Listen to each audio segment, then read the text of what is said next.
Madam ಗೊತ್ತಿಲ್ಲ ನನಗೆ. Zuckerberg beggar ಅಂದ್ಬಿಟ್ರಲ್ಲಪ್ಪ. ಬರ್ಗರ್ ಓಕೆ, ಝೂಕ್ ಬರ್ಗರ್ ಅಂತ ಹೇಳ್ಬಿಡಿ. ಅದು ಹೇಳಕ್ ಗೊತ್ತಿಲ್ಲ. ಅವ್ರು ಕೇಳ್ಕೊಳ್ಳಿ 1.5 ನಿಮಿಷಕ್ಕಿಂತ ಜಾಸ್ತಿ ಕೊಡಿ ಅಂತ. 1.5 ನಿಮಿಷಕ್ಕಿಂತ ಜಾಸ್ತಿ ಕೊಡಿ, ಯಾಕಂದ್ರೆ ಜನ ಎಲ್ಲ ಮೆಚ್ಬಿಟ್ಟವ್ರು ನನ್ನ ಮಾತಾ. ಜನ ಎಲ್ಲ ನಂಗೆ ಆಶೀರ್ವಾದ ಕೊಟ್ಟವ್ರೆ. ನಿಮ್ಮ ಮಾತು ಕೇಳಕ್ಕೆ ನಾವೆಲ್ಲ ಕಾಯ್ತಾ ಇರ್ತೀವಿ ಅಂತ ಹೇಳೋರೆ. ಅಂದರೆ ಅದು ವೈಟ್ ಇರುತ್ತಲ್ಲ, ನೀವು ಕೊಟ್ಟಿದ್ದೀರಲ್ಲ, ಆ ವೈಟ್ಗಿಂತ ಸ್ವಲ್ಪ ಜಾಸ್ತಿ ಕೊಡಿ ಅಂತ ಹೇಳಕ್ಕೆ ಇಷ್ಟಪಡ್ತೀನಿ. ಇನ್ನೇನು ಬೇಕು, ಇನ್ನೇನು ಕರೆಕ್ಟ್ ಆಗಬೇಕು ಇನ್ಸ್ಟಾಗ್ರಾಮಲ್ಲಿ? ಇದು ಫಿಲ್ಟರ್.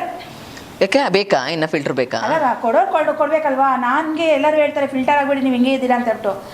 ಏನಂದ್ರೆ ನನ್ನ ಐಬ್ರೋ ಸ್ವಲ್ಪ ಲೇಟ್, ಅದಿಲ್ಲ ಅಂದರೆ. ಐಬ್ರೋದು ಫಿಲ್ಟ್ರು ಇದೆ, ನೀವು ಹುಡುಕಿಲ್ಲ ಅಷ್ಟೇ. ಐಬ್ರೋ ಫಿಲ್ಟರ್ ಎಲ್ಲ ಇದೆ.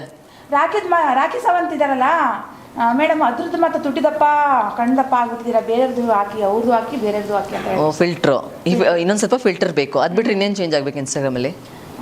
ಲೈಫ್ ಲಾಂಗು ನಾವು ಸಾಯೋ ಗಂಟ ಇನ್ಸ್ಟಾಗ್ರಾಮ್ ಮತ್ತೆ ತೆಗಿಬೇಡಿ ಅಂತ ಹೇಳ್ತೀನಿ. ಯಾಕಂದ್ರೆ ತೆಗೆದ್ಬಿಟ್ರೆ ಎಲ್ಲರೂ ಹಾಕಡಕ್ಕೆ ಬಂದ್ಬಿಟ್ಟು ಏನು ಬರುತ್ತೋ ಗೊತ್ತಿಲ್ಲ. ಎಷ್ಟೋ ಜನ. ಬಟ್ ಒಂದಂತೂ ನಿಜ, ರೇಷ್ಮಾ ಥರ ಎಷ್ಟೊಂದು ಜನ ರೀಲ್ಸ್ಗೆ ಅಡಿಕ್ಟ್ ಆಗಿದ್ದಾರೆ. ಮೊನ್ನೆ ಒಂದು ಚೂರು ಎರರ್ ಅಂತ ಬಂದ ತಕ್ಷಣ ಅದೇ ಅನ್ಕೋತಾ ಇದ್ದೆ ನಾನು, ಎಷ್ಟು ಟೆನ್ಸ್ ಆಗ್ತೀವಿ ಅಕೌಂಟ್ ಹ್ಯಾಕ್ ಆಯ್ತು ಅಥವಾ ಹಂಗೆ ಅಂತ. ಬಟ್ ರೇಷ್ಮಾ ಥರ ಎಷ್ಟೊಂದು ಜನ ಅಡಿಕ್ಟ್ ಆಗಿರೋರು ಆಸ್ಪತ್ರೆಗೆ ಸೇರೋದಂತೂ ಖಂಡಿತ. ಹೌದು, ಬಿಕಾಸ್ ಅವ್ರಿಗೆ ರೀಲ್ಸ್ ಮಾಡೋದು ಅದೇ ಜೀವನ. ಅವ್ರಿಗೆ ರೀಲ್ಸ್ ಮಾಡದೆ ಇರೋಕ್ಕಾಗಲ್ಲ.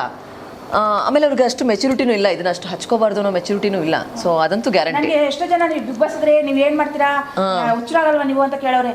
ನಾನು ಹುಚ್ಚರಾಗೋದಲ್ಲ, ನಾನು ಅವ್ರಿಗೆ ತುಂಬ ರಿಕ್ವೆಸ್ಟ್ ಮಾಡ್ತೀನಿ, ನಾನು ಜೈಲ್ಗೆ ಆಗ್ಬಿಡಿ, 1-2 ಅವರು ನಂಗೆ ಮೊಬೈಲ್ ಕೊಡಿ ಅಂತ ಹೇಳ್ಕೊತೀನಿ. ಹಂಗಂದ್ರೆ ಹೋಗಲ್ಲ ಬಿಡಿ ನೀವು.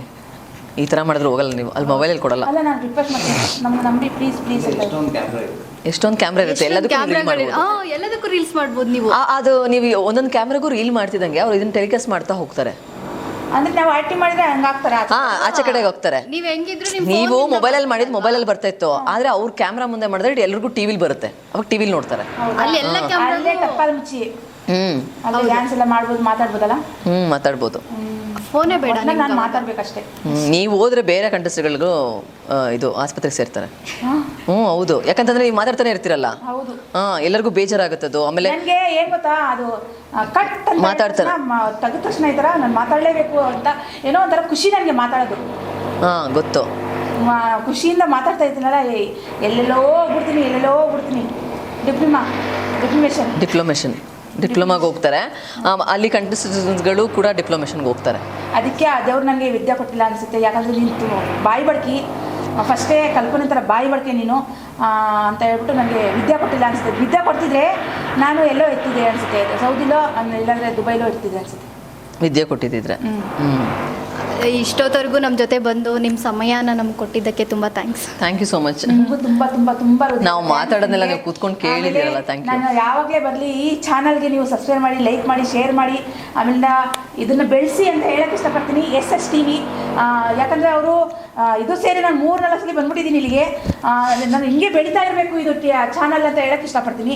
ಯಾಕಂದರೆ ತುಂಬ ಚೆನ್ನಾಗಿ ಮಾತಾಡ್ತಾರೆ, ಮಧ್ಯೆ ಜ್ಯೂಸ್ ಕೊಡ್ತಾರೆ ಕುಡಿಯೋಕ್ಕೆ, ತುಂಬ ಇಷ್ಟ ಆಯಿತು.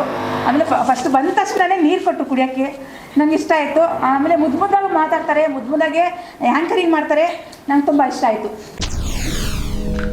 SS TV, ಸಿನಿಮಾ ಜಗತ್ತಿನ ಕ್ಷಣ ಕ್ಷಣದ ಸುದ್ದಿಯೊಂದಿಗೆ.